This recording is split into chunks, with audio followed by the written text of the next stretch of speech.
Ar-Rahman. Bismillahirrahmanirrahim. Assalamualaikum warahmatullahi wabarakatuh. Anak-anak, bertemu lagi dengan Ustazah di pembelajaran IPA. Setelah pertemuan kemarin kita belajar tentang wujud zat dan juga sifat-sifat zat. Kali ini kita akan belajar tentang perubahan zat dan juga tentang unsur senyawa dan campuran. Sebelum masuk ke materi, silakan kalian lihat video berikut ini.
Video tadi menggambarkan bahwa di dunia ini dan di alam semesta ini tidak lepas dengan adanya perubahan.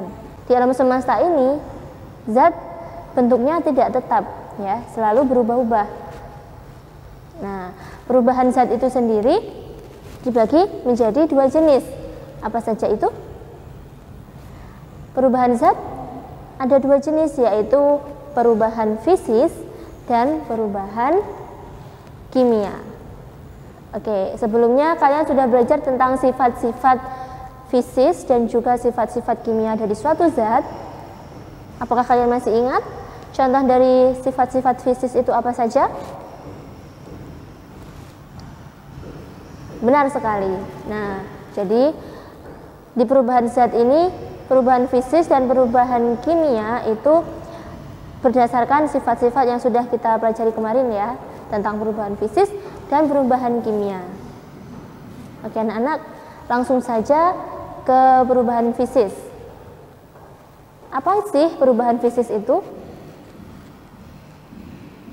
Perubahan fisis adalah perubahan suatu zat yang tidak disertai terbentuknya zat baru. Jadi yang diingat di sini adalah perubahan fisis ini tidak disertai terbentuknya zat baru. Jadi zat baru di sini adalah zat yang berbeda dari zat sebelumnya. Contoh dari perubahan fisis itu seperti membeku, ya. Membeku. Lawan dari membeku adalah mencair. Oke. Kemudian yang kedua ada mengembun. Lawan dari mengembun adalah menguap. Yang ketiga adalah menyublim. Lawan dari menyublim adalah mendeposisi. Kemudian mengkristal. Lawan dari mengkristal adalah melarut. Dan yang terakhir adalah perubahan bentuk. Jadi ini contoh perubahan fisis yang akan kita pelajari.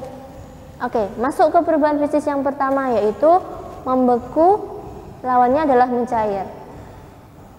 Anak-anakku sudah tahu contoh peristiwa membeku itu seperti apa? Jadi, membeku adalah perubahan zat dari cair, ya, dari wujudnya cair ke wujud padat. Ya. Membeku adalah perubahan zat dari wujud cair ke wujud padat. lawan dari membeku itu adalah mencair. Nah, berarti kalau mencair itu perubahan dari padat ke cair. Ya, sebelumnya kemarin kalian sudah belajar tentang titik beku dan titik lebur. Jadi zat itu membeku pada titik leburnya. Ya, setiap zat itu membeku pada titik leburnya. Jadi zat yang berbeda memiliki titik beku yang berbeda juga. Kemudian kalau mencair itu sama halnya dengan melebur. Zat itu melebur atau mencair pada titik leburnya. Oke, jadi contoh dari membeku anak-anak sudah tahu, yaitu seperti ini ya. Ada air yang jika air tersebut dimasukkan ke dalam freezer ya atau kulkas itu akan berubah menjadi es ya, akan berubah menjadi padat. Jadi air yang berubah menjadi es adalah contoh dari peristiwa membeku. Kemudian kalau mencair, nah kebalikannya ya, ketika es itu dikeluarkan dari kulkas, lama-kelamaan apa yang terjadi? Benar sekali, lama-kelamaan es tersebut akan mencair dan berubah menjadi air kembali. Ya, dari es yang berbentuk padat ke air yang berbentuk cair. Kemudian lanjut ke yang kedua, yaitu mengembun. Ya, mengembun itu kalian tahu embun di pagi hari bentuknya apa? Benar, bentuknya cair. Jadi mengembun itu perubahan dari wujud gas ke wujud cair. Kalian perhatikan jika misalkan pada waktu kalian membuat teh ya, teh panas ataupun kopi, ketika gelas tersebut ditutup, apa yang terjadi? Nah, ditutup gelas itu akan terbentuk cairan atau embun. Ya, cairan atau embun yang itu berasal dari uap panas dari teh ataupun kopi yang kalian buat tadi. Nah, kemudian menguap. Menguap adalah kebalikan dari mengembun ya, yaitu dari cair ke gas. Nah, sebagai contoh, ketika air dipanaskan, setelah mendidih, lama-kelamaan air tersebut akan menguap, berubah menjadi uap. Ya, jadi ketika air itu dipanaskan, setelah mendidih, lama-kelamaan akan berubah menjadi gas atau uap. Oke. Lanjut, yang ketiga yaitu menyublim ya. Menyublim itu adalah perubahan wujud dari padat ke gas ya. Perubahan wujud dari padat ke gas itu adalah menyublim.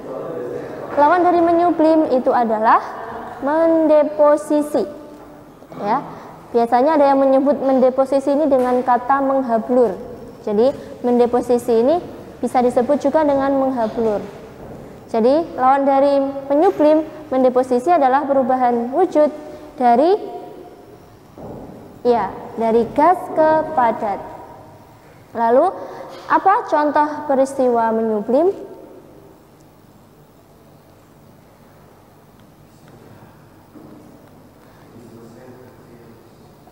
Ya, benar sekali. Contoh dari peristiwa menyublim adalah kapur barus ya. Kapur barus yang berbentuk padat dibiarkan di tempat terbuka, lama-kelamaan akan habis. Karena kenapa? Kapur barus itu menyublim ya, berubah dari padat ke gas. Jadi kapur barus itu akan menyublim ke udara, berubah menjadi gas. Nah, kemudian yang mendeposisi itu adalah kebalikannya, dari wujud gas ke padat. Kira-kira apa contoh peristiwa mendeposisi? Ada yang tahu? Contoh dari peristiwa mendeposisi adalah proses pembuatan es kering. Ya, jadi ketika es kering itu dibuat, es kering itu biasanya digunakan untuk wadah pendingin makanan, ya, pendingin makanan atau minuman. Nah, es kering itu ternyata dibuat dari gas ya, dari gas yang berubah menjadi padatan berupa es. Ya.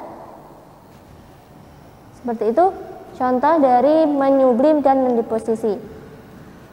Lanjut ke perubahan wujud yang selanjutnya, yaitu perubahan bentuk. Ya, jadi perubahan bentuk ini merupakan contoh dari perubahan fisis dari suatu zat. Perubahan bentuk ini dilakukan untuk merubah fungsi suatu zat menjadi lebih berguna. Ya, itu tadi contoh dari perubahan fisis suatu zat. Yang kedua, setelah tadi kita membahas perubahan fisis, ya, yang kedua adalah perubahan kimia. Nah, kira-kira apa sih yang membedakan perubahan kimia dengan perubahan fisis yang kita bahas sebelumnya? Jika perubahan fisis atau perubahan fisika tadi adalah perubahan yang tidak disertai terbentuknya zat baru, ya. Perubahan kimia ini adalah perubahan yang disertai terbentuknya zat baru, ya. Jadi diingat-ingat berlawanan ya antara fisika dan kimia. Jika perubahan kimia itu perubahan yang disertai zat baru. Ya. Ciri-cirinya apa saja? Ciri-ciri dari perubahan kimia itu yang pertama terbentuknya zat baru, ya. Kemudian hasil perubahan, ya, zat baru tersebut tidak bisa kembali ke bentuk semula. Zat baru tidak bisa kembali ke bentuk semula. Kemudian yang ketiga adalah terbentuknya gas, endapan, perubahan warna atau perubahan suhu. Ya. Jadi ketika perubahan wujud itu membentuk suatu gas, endapan ataupun perubahan warna, itu berarti perubahan itu termasuk ke dalam perubahan kimia. Oke. Lalu apa saja contoh dari perubahan kimia? Perubahan kimia yang pertama adalah pembakaran, ya. Pembakaran. Jadi contohnya ketika membakar kayu, ya, kayu itu dibakar akan berubah menjadi apa? Kayu yang dibakar akan berubah menjadi arang, ya. Awalnya berwarna coklat akan berubah menjadi hitam, ya. Jadi terjadi perubahan warna dan juga disertai adanya asap, ya, asap yang merupakan zat baru. Nah, zat baru tersebut berbentuk arang. Arang ini tidak bisa kembali lagi ke bentuk semula, ya, tidak bisa kembali seperti semula menjadi kayu. Itu berarti sesuai dengan ciri-ciri tadi, ya. Pembakaran ini merupakan perubahan kimia. Perubahan kimia yang kedua yaitu peragian. Anak-anak, siapa yang tahu apa itu peragian? Ya, peragian ini bisa disebut juga dengan proses fermentasi, ya.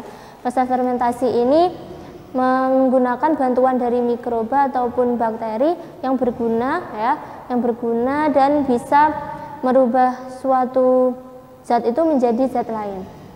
Sebagai contoh, ya, yang pertama proses pembuatan keju yang berasal dari susu, ya. Proses pembuatan keju yang berasal dari susu itu memerlukan bantuan bakteri. Bakteri apa itu? Ya, coba diingat lagi di pembelajaran sebelumnya, kalau ada bakteri yang bisa merubah susu menjadi keju. Ya. Kemudian yang kedua, proses pembuatan tempe yang berasal dari kedelai dan juga proses pembuatan tape yang berasal dari ketela, ya. Jadi dengan menambahkan ragi jadi ragi itu bisa membentuk jamur atau bakteri yang bisa merubah zat tersebut menjadi makanan yang lebih berguna, ya, seperti tempe, keju dan juga tape. Ya. Kemudian perubahan kimia yang ketiga adalah pelapukan. Pelapukan itu seperti pada kayu, ya. Kayu yang sudah tua itu biasanya akan melapuk. Lapuk itu seperti rapuh, ya, rapuh dan lapuk yang disebabkan biasanya kayu ini diletakkan di tempat yang lembab, ya, berumur tua dan juga ditempatkan di tempat yang lembab. Nah, jadi kayu yang lapuk tidak akan bisa kembali ke bentuk semula. Oke. Perubahan kimia yang selanjutnya yaitu pembusukan. Nah, pembusukan ini adalah contoh dari perubahan kimia, ya, makanan yang membusuk itu tidak bisa kembali ke bentuk semula menjadi makanan yang segar. Oke, seperti itu. Kemudian pertumbuhan, ya, pertumbuhan ini seperti pohon, ya, pohon yang awalnya berasal dari biji, kemudian tumbuh menjadi pohon, kemudian ada buah, ya, dan bisa kita petik buahnya, ya. Pohon yang tumbuh itu termasuk perubahan kimia, ya, seperti ini gambarnya. Contoh dari pertumbuhan. Contoh dari perubahan kimia yang selanjutnya yaitu perubahan warna. Tahukah anak-anakku perubahan warna ini maksudnya seperti apa? Contoh dari perubahan warna itu adalah buah cabai yang awalnya berwarna hijau menjadi merah. Jadi anak-anakku pohon cabai itu awalnya buahnya berwarna hijau, tapi lama-kelamaan berubah menjadi warna merah. Perubahan warna dari hijau menjadi merah ini merupakan contoh dari perubahan kimia. Selanjutnya yaitu perkaratan. Anak-anakku masih ingat kemarin salah satu sifat kimia dari suatu bahan atau zat itu adalah berkarat. Biasanya yang berkarat ini adalah zat-zat yang terbuat dari logam. Ya, benar sekali. Zat-zat yang terbuat dari logam itu mudah berkarat jika diletakkan di tempat yang lembab.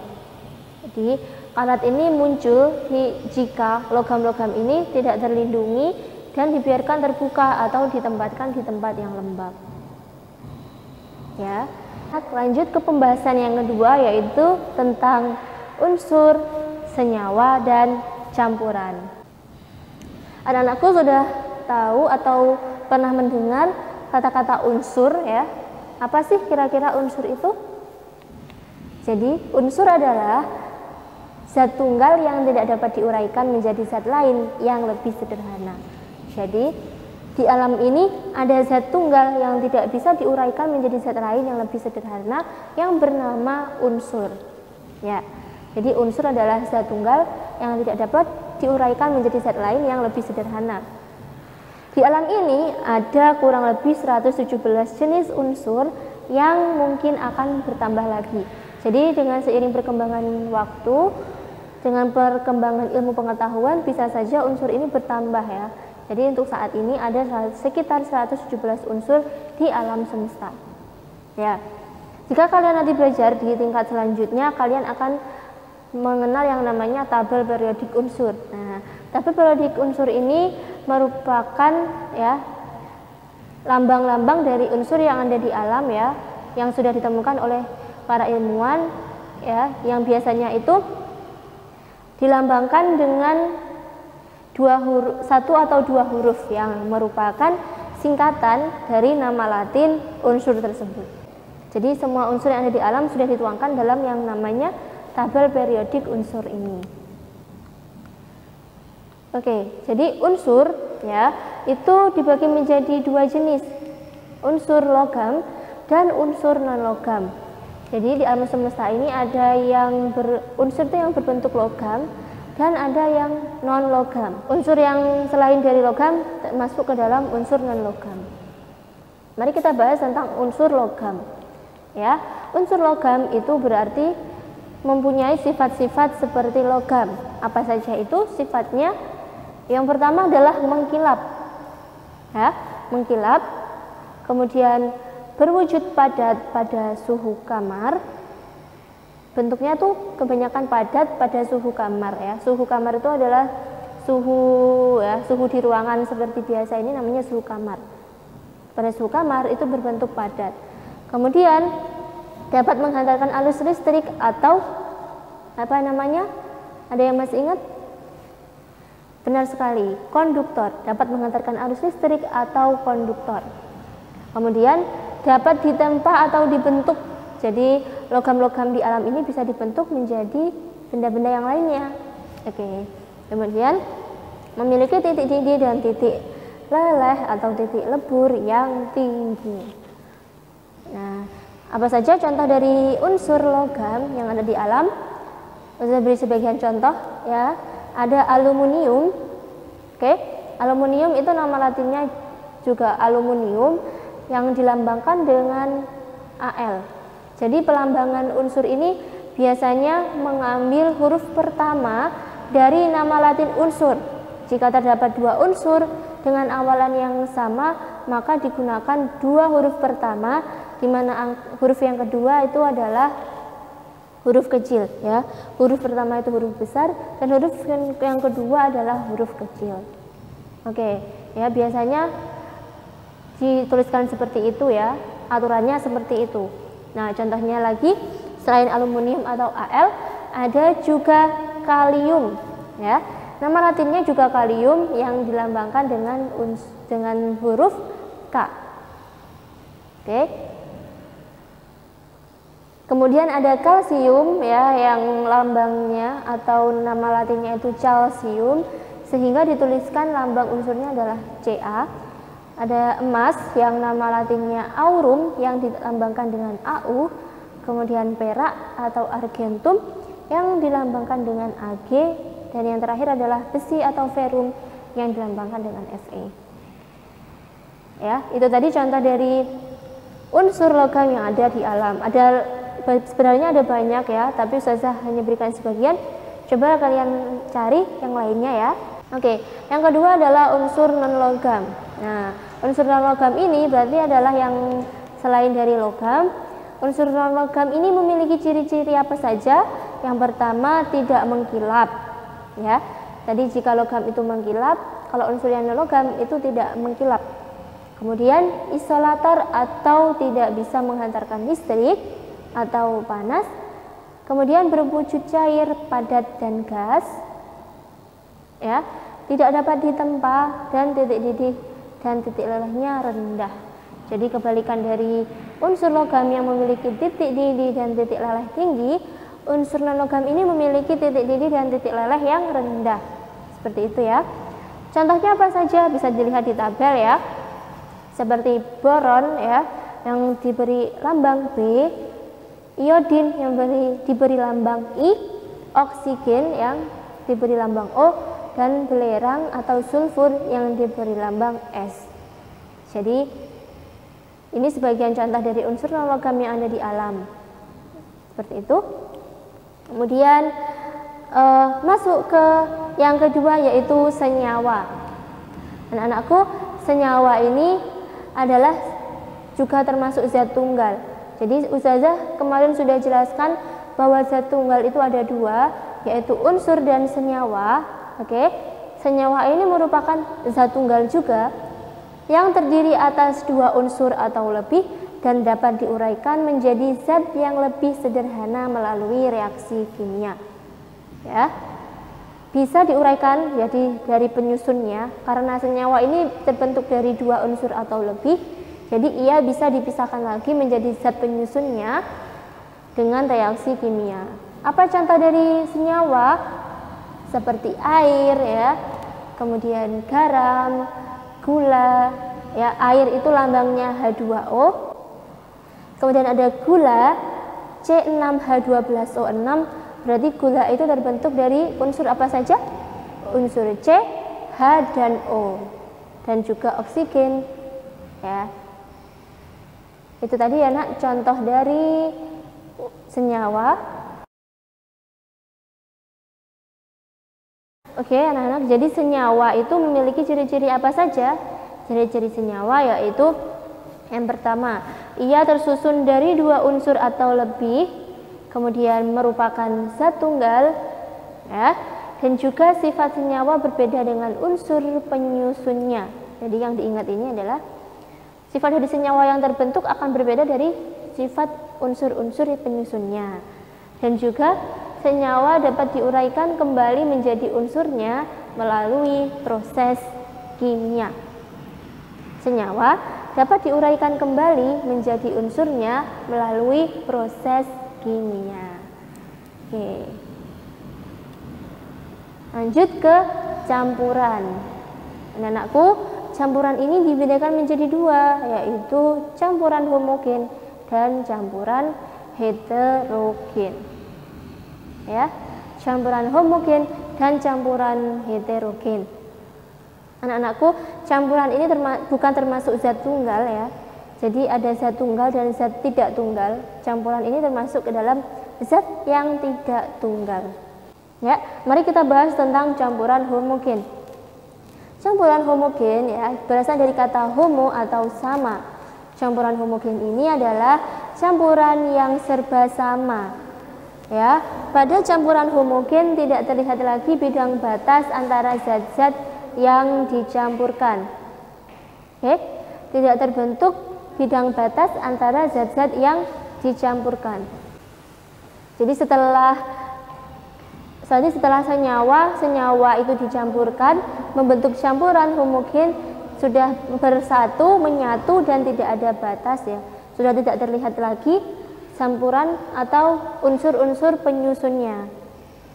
Nah, contoh dari campuran homogen itu seperti apa saja ya? Seperti larutan gula. Ketika gula itu sudah larut ke dalam air, maka sudah tidak terlihat yang mana yang gula dan mana yang air. Ya, seperti itu. Kemudian yang kedua adalah larutan garam dan juga susu. Ya, susu itu merupakan campuran dari air, ya, air, protein, kemudian glukosa dan lain sebagainya. Jadi campuran homogen adalah campuran yang sudah tidak terlihat lagi batas-batas antara zat yang dicampurkan. Oke, contoh lain dari campuran homogen itu adalah udara. Ya, udara itu merupakan campuran dari gas-gas yang ada di alam ya. Bisa itu oksigen, karbon dioksida, nitrogen, hidrogen dan lain sebagainya. Kemudian beton. Nah, beton itu merupakan campuran homogen ya. Jadi proses pembuatan beton ini pastinya akan mencampur zat-zat ya yang bentuknya itu bisa berupa padatan, cairan ataupun zat-zat yang lainnya. Nah, ketika sudah terbentuk beton maka tidak terlihat lagi zat-zat penyusun dari beton tersebut. Seperti itu. Lanjut ke campuran yang kedua yaitu campuran heterogen. Berbeda dengan campuran homogen ya.